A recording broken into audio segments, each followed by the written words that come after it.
there was a football game that happened last night. Yes. And let's get back to reality here. Detroit took a 24-point lead at halftime at Lambeau last night. That was the biggest, or tied for the biggest, road halftime lead in the history of the Detroit Lions. So they made a statement. And yet, Jordan Love made something of a statement in the second half because he didn't fold. He didn't crater. He fought back, Right. bounced back. I like that. Played pretty well in the second half. So, Michael Irvin, what did you see? What did you learn from the Detroit Lions last night? And then what did you learn from Jordan Love? A couple things, Skip, and I've been watching the Lions for a while because we've been talking about it. And, of course, everybody is kind of putting their eye on them as the next team to come up. And Skip, when I watched this team last night, you know, I'll tell you what I saw, and you can understand this because you were there. They reminded me of our early years. No, that's a mouthful. 1990. I'm talking about a young Cowboy team that were on the verge of turning into a dynasty. But what we had and what I saw when you watch this football team is a lot of young talent that has made their fun competing. You know what I mean? That's how we started rising, because you got to get the right group, a nucleus, the right group, and now from that you got to spread it out throughout your team. Yep. Everybody that comes on this team understands we're going to practice this way, we're going to play this way, we're going to compete this way. And then you start seeing backup guys that come in for guys, then they start playing at a way, well, I gotta show the starters that I deserve and I earn the right to be here. So they're competing, and everybody's making plays.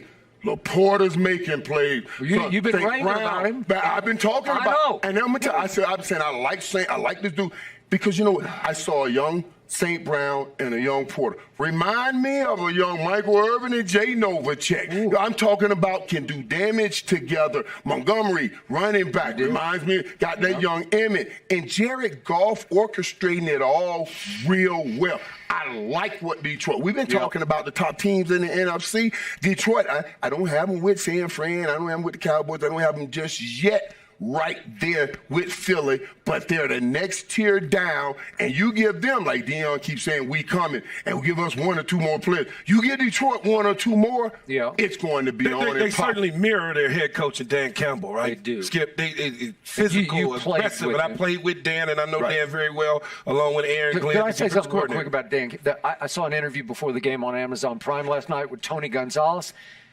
Dan Campbell looms above Tony Gonzalez. He's a big dude, man. He still looks like he can play. He looks like he can play. He looks like a guy you wouldn't mess with. You know? Physical style running. That last run to end the game, that's the kind of run that other teams say, that was physical. Other teams, what other team? The other team will take note of. What other team you want to take note of that? I think you want the Cowboys to take note of that physical running. But anyway, what I would say, when you look at this team, they're doing all this without Jameson Williams. He won't be back till week 7. So imagine when they add that piece to the puzzle. Every time I looked up last night, somebody made another great catch. Right. And when you add that piece to the puzzle, Jared Goff is settling in nicely. Aaron Glenn has now figured out how to become a defensive coordinator. They're taking the football away. I had originally said Green Bay would win the division. Detroit would win the game last night. I have now since flipped and said, hey, I love Jordan Love. He's going to eventually be really good in this league, but Detroit's going to win that division. They're going to win the division. I think there's going to be some growing pains still with Jordan Love and the offensive side of the ball for Green Bay as things come along. He's looking nice, but you can still see there's a lot of uncertainty with him and the young receivers getting on the same page.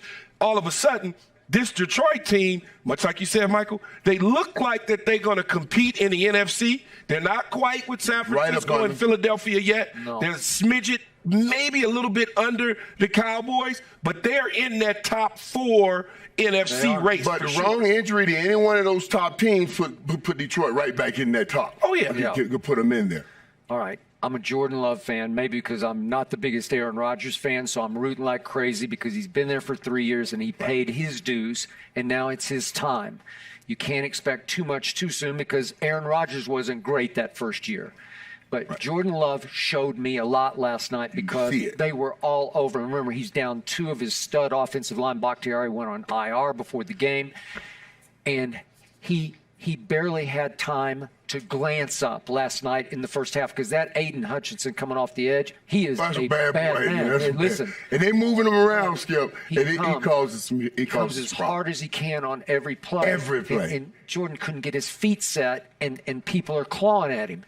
And he had a tough first half. They had 21 total yards in the first half, and then I made sure I looked at his numbers in the second half because he finally settled in. And what I loved about him as a young quarterback, and you cannot underestimate, he did not crater last night. Right. Usually you see a Zach Wilson, they just fold. In the fourth quarter against Dallas, he just folded.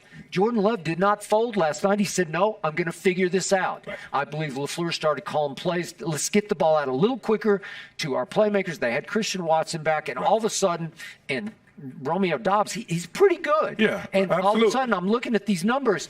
Jordan Love in the second half went 17 of 23 for almost 200 yards. Well, that could be a 400-yard game. And I said, he can play. Oh, absolutely. He's legit. He can play legit. Okay, it was a long, hard half because they ran into a buzzsaw. And I still don't know what happened to Detroit at home against Seattle. That's the one that threw us because they should have won that game. I think it was 37-31 visiting team. And I said, what was that? Then Atlanta goes in there and just gets clocked with Bijan Robinson. He couldn't get out of the blocks against Detroit because they're really good. And I'm not sure I can go 90s Cowboys, but I get what you're saying. You can see the foundation. You can see the emotion and the energy start to percolate around that guy that you played with because he's a force now, Dan Campbell. Dan is a force. I love Love. You always want your team to mirror the head coach. Right. You always want We talk about Love now. You guys, for Green Bay, you got your quarterback. I'm not saying you got a whole lot of wins, but you will get some wins. You will get some wins. And don't worry about the pain. At least it's not pain on pain. Yes. What I mean by that is you're watching your quarterback take a beating, and you're not going to have him in the future. Every beating he takes right now is going to help you in the future because he is your future quarterback. Up next, we are going to talk to the greatest Colorado football player ever, and I don't think it's even close. Cordell Stewart. Cordell.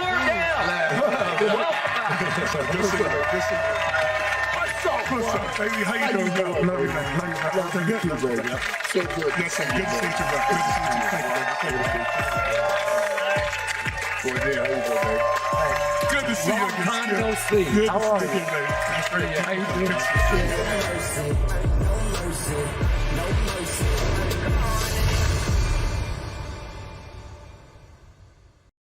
Thanks for watching, Undisputed fans. Do you want more highlights from the show? Make sure to click that subscribe button for all the exclusive content from Undisputed.